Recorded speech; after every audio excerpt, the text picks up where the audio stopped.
Kanina naman inabotas Representative Toby Chanco, si ako Bicol Party List Representative at dating House Appropriations Committee Chairman Saldico sa umano'y budget insertion sa 2025 General Appropriations Act. Sa ikatlong pagdinig ng Senate Blue Ribbon Committee, ipinresenta ni Chanco ang kanyang findings sa sinasabing 13.8 billion pesos na halaga ng insertion sa 2025 national budget. Sa panguna umano ni dating House Appropriations Committee Chairperson Saldico, batay sa listahang ibinigay sa kanya ni House Deputy Speaker J.J. Suarez, sinasabi ni Chanco na sa nasabing halaga, 2 bilyong pisong pondo ang nailaan sa Ako Bicol at Barangay Health Workers Party List na kapwa konektado kay ko.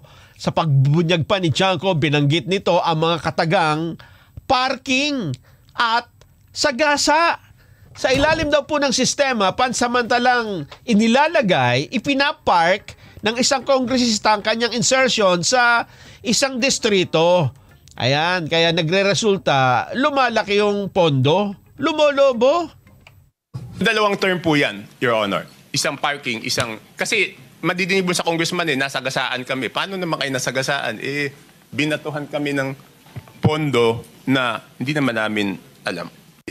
Yung parking po, Your Honor, is nakiusap ka dun sa district congressman. Yes. Pumayag yung district congressman.